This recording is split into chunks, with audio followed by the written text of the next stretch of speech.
Coming up, a tour of 12 North Main Street and haunted happenings from Witches Woods. And that's on this edition of WestfordCAT News for October 17th. Stay tuned.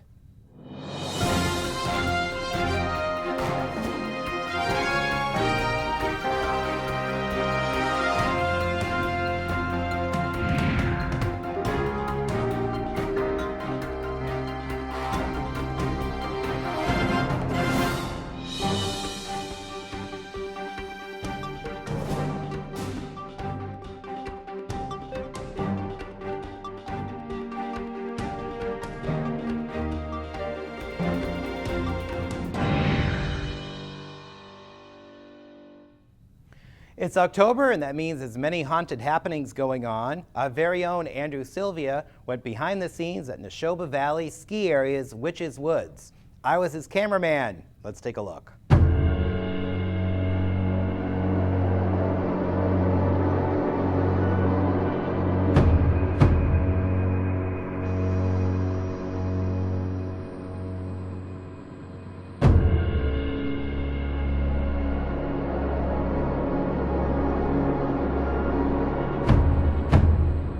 In Westford, and that means Witches Woods at Neshoba Valley ski area. We took an inside look at what's going on. I've done a lot of things here at Witches Woods, but I love working here. This is I only work 1 month a year, and it might change in a couple of months. And I work very hard to do my best. I know I have some friends who are from Westford, and I know some people are watching who might know me, but because I'm happy to be part of Witches Woods. So I'm here with Carrie Russell, who's in charge of makeup here at Witches Woods. Carrie, how much goes into makeup every night? We have about a little over 100 actors that come through our doors, and we get our makeup done in about an hour and a half total, and we're out the door and ready to go. And I've heard that every night is different. Tell me a little bit about that. How is it different? Well, it all depends on what our haunts are, and the crowds that we have, we like to cater towards them so that they have the best scares possible. And what are you doing right now? Right now I'm going to be actually putting some black paint on one of our actors' faces for our one of our scenes on the trail.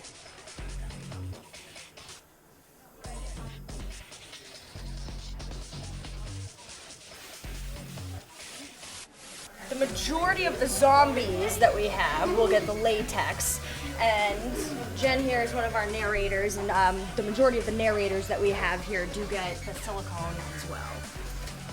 We saw you a little bit before with the fang and everything going on. How extensive is your makeup routine?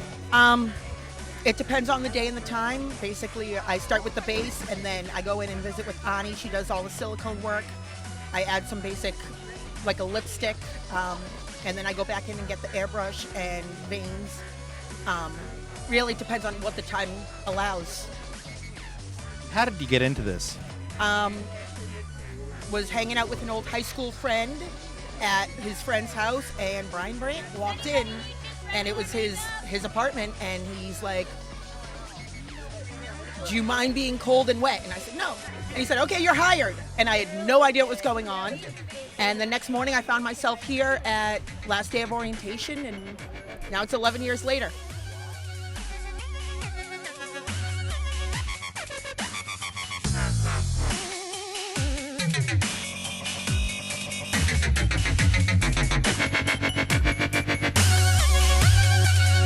We're here with Brian Brandt, the director of Witches Woods. You're taking us through a tour of the haunted house here? Nightmare Mansion. Excuse me, Nightmare Mansion. So let's see what this place has in store. A few things hidden around. That's about all I'm telling you. Oh, Mr. A. Yeah, you gotta find everything.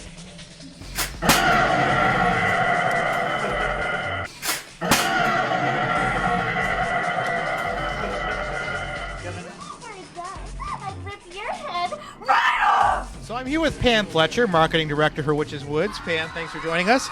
So we're here in Horrorwood, which is a collection of horror movie paraphernalia. Can you tell us about it? Oh, it's a fun attraction. Not only will you see characters from some of your favorite horror films, but there are some characters characters, some actors of our own that are all dressed up in some of those characters as well. So, what characters are here? We all know Frank. Frankenstein is here. Freddy Krueger is here. I think the guy from Psycho's around one of these corners. But you'll see some of your favorites. I don't want to give it all away. You have to come to Witch's Woods and explore Horrorwood and find out.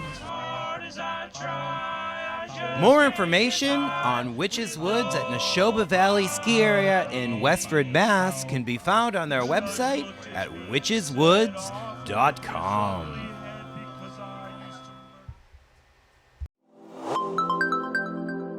The first annual Westford Food Truck Festival is coming to the Abbott School on October 18th. The parking lot outside the school will host 9 food trucks ranging from Jamaican to Asian to barbecue and desserts. And if you're full, Westford's very own fashion truck will be on hand with the latest mobile couture, including Westford-themed items. For the kids, the Westford Family Fun Fest will have Kimball Farms' popular roaming railroad, as well as a Halloween parade. A portion of all proceeds will benefit the Westford Family Fund. The event will take place from 12 to 5 p.m. More information is available at westford.com/funfest. Members of the Horticultural Club at Neshoba Tech have transformed 2 small areas into an expanded herb garden for the school's restaurant, The Elegant Chef. In addition to serving as an entranceway for the restaurant and the school's hair salon, the herb garden also provides fresh ingredients to The Elegant Chef, as well as flowers for bouquets. Members of the public can try the herbs for themselves in person. Reservations at The Elegant Chef can be made by calling 978-692-9958. Village residents gathered recently to share their concerns and hopes in a meeting hosted by the Forge Village Neighborhood Association and moderated by the town's Economic Development Committee. Some concerns included lack of maintenance at Freedom Park, as well as poor access to Forge Beach and a lack of safety near the railroad crossing. Residents and attendants also said they'd like to see a dog park and a playground brought to the area, as well as more businesses. However, it wasn't all negative. The recent Abbott Mill renovation was seen as a net benefit to the village, and residents saw the village as self-sustaining thanks to facilities and businesses currently nearby. I thought it was a really great success. We had about 20 people here and talked about what we want to do or what the community here wants to do in Forge Village. And we heard an array of concerns from zoning to traffic to playgrounds, and all of it's positive, and I'm really happy to see everybody come out today. Our very own Andrew Sylvia was on hand at 12 North Main Street to talk to our assistant town manager about the anodizing building. Here's the clip. For years, the Westford Anodizing Plant has been dilapidated and abandoned, but recently the town has gotten money to help restore it. We took a tour. Here's what we saw. As you can see, the roof is not there anymore. That's the roof that was built in the late 70s. It's not the original roof, but it's no longer with us. The bell tower is still there, and you can still see the Christmas lights that they hung up in 1979.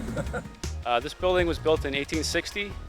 And it eventually became the Abbott Worcester Mill operation out of Graniteville, which worked closely with the Forge Village operation.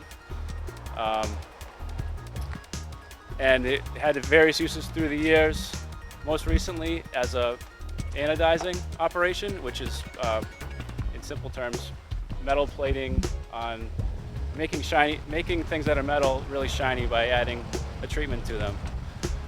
So that went on here for about 20 years, and then in 2004, the operation left, and it's since been vacant. And in 2010, the building started to really deteriorate we had a big snowstorm, a lot of snow that winter, and the roof started to collapse, and now 4 years later, it's really in a terrible state of disrepair. The property owner has not expressed an interest or has not taken any actions to resolve this issue. So it's, the building commissioner has ordered it to be demolished.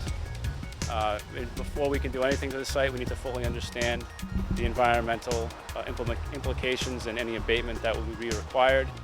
In addition to the public safety and the environmental issues surrounding this site, it's also historic, and it has a value historically to many people in this community. So the town manager put together this task force, which we just had a site walk today, And our job is to look at all the potential things that could happen here and make a recommendation to the town for what we think should happen and how it could happen. And we're just getting started. This is our second meeting, and we had a nice site walk. We had a great turnout, about 12 people, and it looks like there's some enthusiasm for this project. 10 North Main Street, Doug Bell, the guy that owns these two properties, he also owns this building, which we refer to as a Rustlick building, because it says Rustlick over there. There's a sign still. As you can see, the proximity of these two buildings make anything that we are planning to do or that he's planning to do, make it critical that we work together in some fashion. That's why he was invited today. I don't think he's going to be able to attend, but that's why he's going to be part of the conversation as we move forward. This building is not in much better shape than this one, although the roof is intact. The interior, flooring, and other parts of the building are in very rough shape. Why this is a problem property for the town and why it's a public safety issue is access. As you can see, although this has been boarded up, there's been various individuals who have tried to access this building through the years, and even though we put up a fence, you can see how they pretty simply could continue to do so. So the longer we have this attractive nuisance here, I think the more risk that the public has. So that's just part of the realm of issues that we're dealing with here. So as you can see here, this is one part of the building where the wall has started to fail. The roof structure collapsed, and whether it actually impacted the wall and made it fall down, or if it just crumbled from not having support, I'm not sure. But this is what could happen as this building continues to deteriorate. The building's falling down, so if one of the options that we recommend is to restore the building, the longer the process takes, the harder that will be. But there's many other potential reuse scenarios, so we're considering them all. WestfordCAT News will have more on the status of 12 North Main Street as it becomes available. Kimball Farm is one of Westford's favorite summer destinations, but the fall has brought a new addition to its crosswalks, leading customers across Route 110. New flashing traffic signals were installed over the past few weeks, just one part of a comprehensive series of changes to the site that are expected to bring a new zip line and bumper cars over the next year. According to an early July Westford police report, a family was nearly run over by a Carlisle man as they attempted to use the crosswalks. In the past, Westford police have used grant money for undercover patrolling of traffic violations in the area. In celebration of National Food Day, Westford's elementary schools hope their students make some noise and enjoy some nutritious food at the same time. On October 24th, students from kindergarten to grade 5 will be given locally sourced fruits and vegetables to eat simultaneously as part of the Great Westford Lunch Crunch. The event is designed to give students a chance to have fun while also enjoying nutritious foods. It's sponsored by the Westford Agricultural Commission in cooperation with the Westford Elementary Parent-Teacher Organization, Westford Hill Orchard, foodday.org, and Sustainable Westford.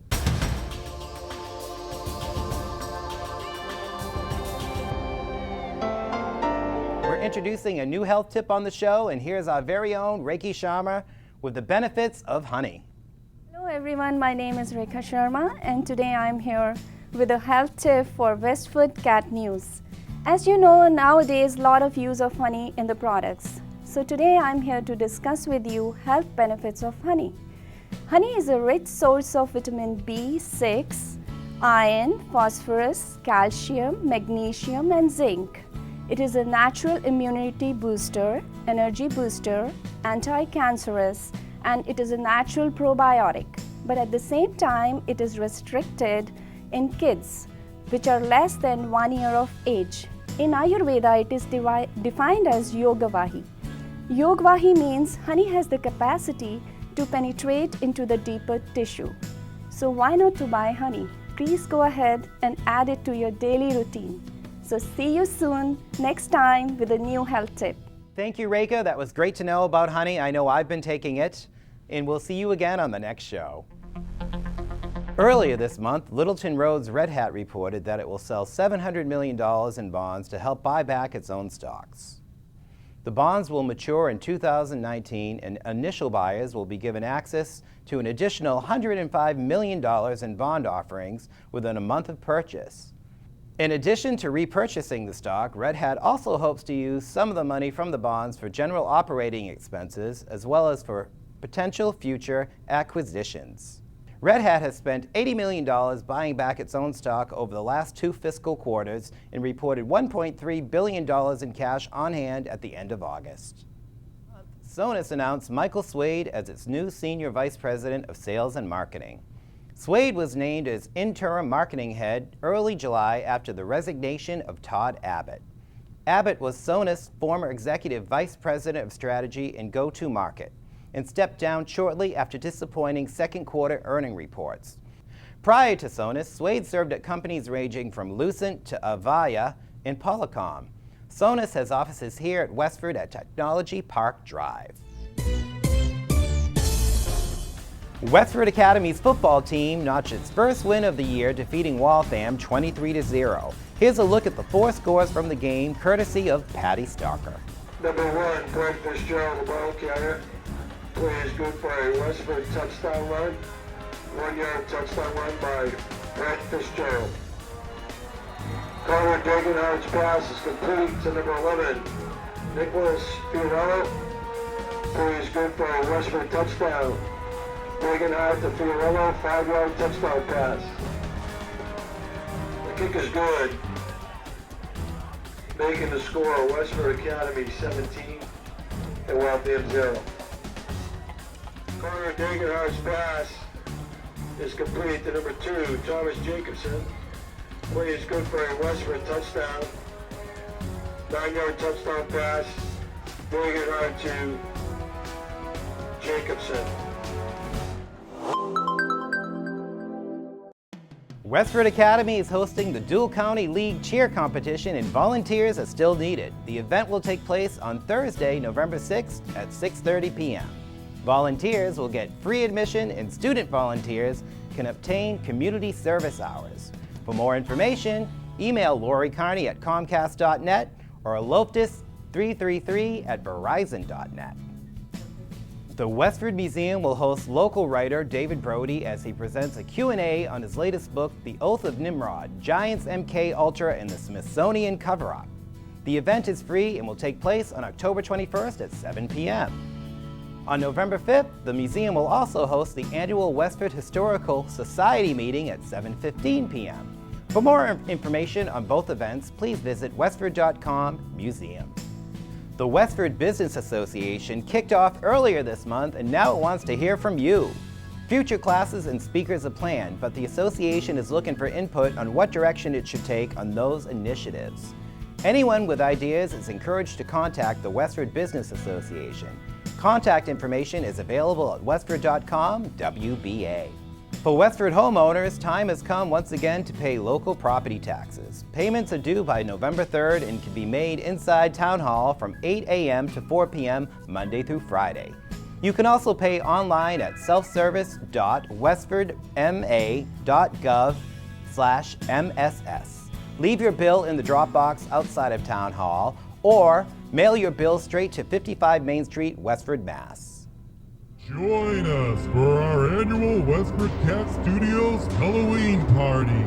Show up your costumes live on TV with plenty of food, games, and prizes for all you ghosts and goblins. It's all happening Sunday, October 26th, 1 to 4 p.m. at WestfordCAT Studios. Join us if you dare.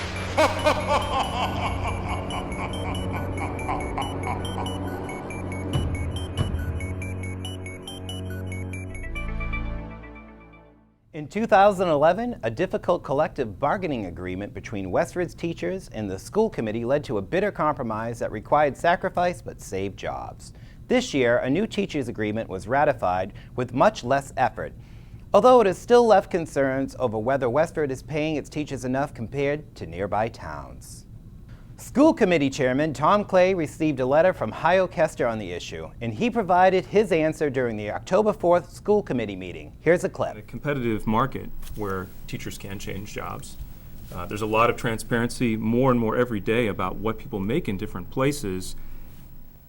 we are at a competitive disadvantage. I mean, I think that's unassailable that we are at a competitive disadvantage relative to other districts because great teachers can work in Westford where there's a great climate, there's great parent support, great superintendent, fantastic students. There's a lot of great things, but there are other great communities too.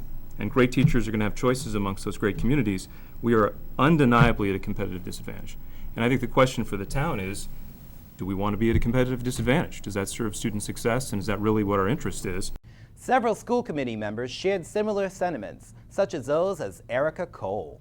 But some may suggest that we've underpaid for a while and we've done just fine. But I do want to give a little bit of history here. 3 years ago, we negotiated with great difficulty a contract in which the teachers agreed to take on absolutely zero increase for the first year, only steps for the second year, no cost of living increase, and minimal adjustment the third year. So when we were in dire straits as a town, we asked unions, including the teachers union, to step up and help us.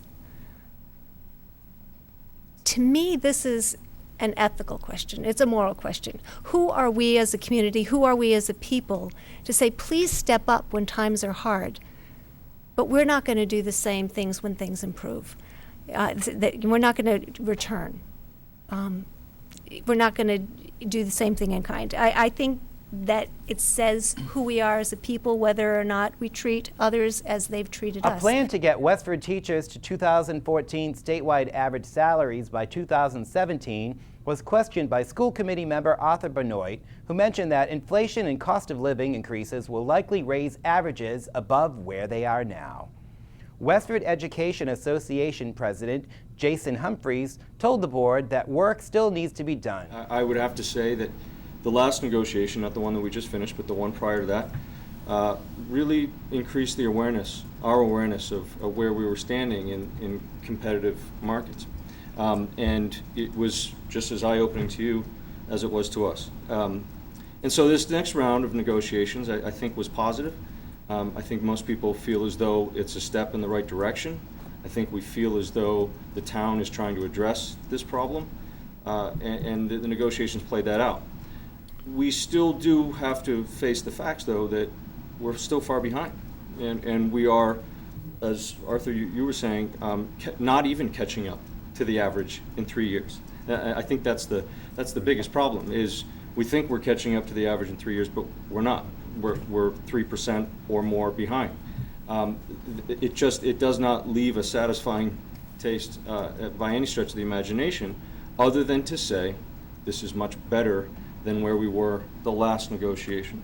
This time is better, but it's not there yet. It has not arrived. People are noticing. I think what we had at this last negotiation was preventing a wholesale jumping of the ship.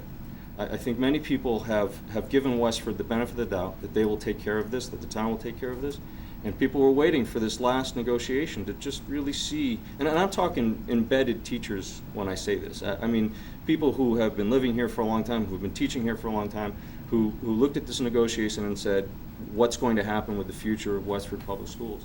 I think this prevented many people from just leaving in the numbers that we were afraid of having, but we're not back yet, and we're ready to continue to work on this. We'll have more on this story as it develops, and don't forget, you can watch the rest of the meeting on demand at WestfordCAT.org.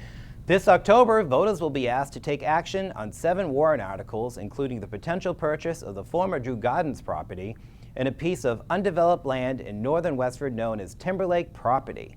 If purchased, the Timberlake property would fall under the custody of the Conservation Commission. Residents can tour the Timberlake property on October 18th from 10 a.m. to noon. For more information, check out the League of Women Voters show on the town meeting here at Westford Cat or on demand at WestfordCAT.org. Voters will head to the polls on November 4th for a variety of races, including who will be Westford's next state representative.